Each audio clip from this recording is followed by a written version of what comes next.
Alors, je vais vous parler de la litote et d'une manière générale, généralement de la forme négative. On n'appréhende pas exactement toute l'importance. La forme négative, au lieu de dire j'ai envie, je n'ai pas envie, c'est une forme qui est très économique. Parce que je n'ai pas besoin de mémoriser un autre mot. Par exemple, si je dis c'est intelligent, je peux dire c'est bête, mais je peux dire aussi ça n'est pas très intelligent. Et si je dis c'est pas très intelligent, l'avantage, c'est que j'ai simplement à mettre la négation pour vouloir dire tout à fait autre chose. Et même pour vouloir dire le contraire. Mais ça laisse au récepteur, celui qui écoute, une certaine responsabilité, parce qu'il doit se demander qu'est-ce qu'entend l'autre personne par là. Dans sa bouche, qu'est-ce que ça veut dire? Si je dis ce n'est pas très important, est-ce que c'est la même chose que ce n'est pas important aussi? Voilà, il y a des questions qu'on peut se poser. Et où ça n'est pas vraiment le cas. Qu'est-ce que ça veut dire pas vraiment? Est-ce que pas vraiment, c'est le contraire de vraiment?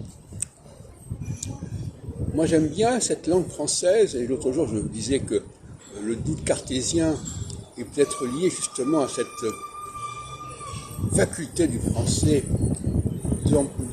cette polysémie extraordinaire du français, qui à partir d'un radical commun va faire garder toute une série de formules, de préfixes, de suffixes, de conjugaisons, de négations, de prépositions, etc.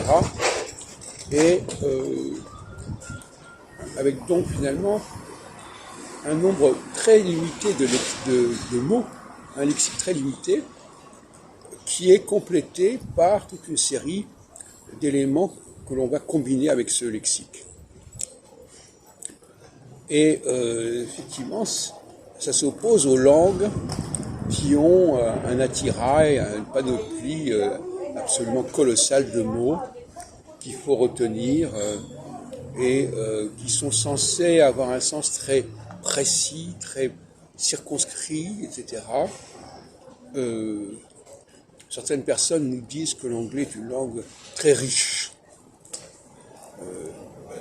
Si la richesse d'une langue, c'est de se servir d'un nombre infini de mots, et d'en emprunter d'ailleurs considérablement, ce qui est d'ailleurs parfois la tendance de certaines personnes en France, de croire qu'en employant un mot particulier pour dire une chose particulière, on est de plus dans la précision que si on continue à employer un mot classique, mais en lui conférant une signification spéciale, consensuelle, en s'expliquant sur le sens de ce mot, etc., etc.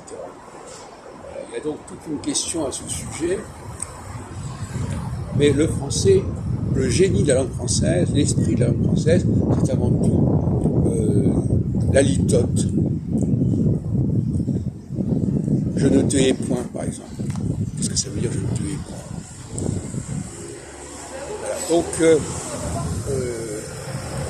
le understatement que les Anglais nous ont emprunté, quand je dis ça n'est pas mal, quand je dis c'est pas mal, ça veut dire que c'est bien, quoi. Bon. Et le français doit garder, préserver cette polysémie. Alors, paradoxalement, il y a énormément de mots français qui sont passés en anglais. L'imitation, les emprunts, c'est toujours un problème, parce que qu'est-ce qu'on emprunte exactement? Justement, le grand problème, c'est que quand l'anglais emprunte au français un mot, il ne l'emprunte pas dans toutes ses acceptions. Il l'emprunte dans un sens précis, dans un contexte précis. Donc il appauvrit le mot en question. Il appauvrit sa potentialité.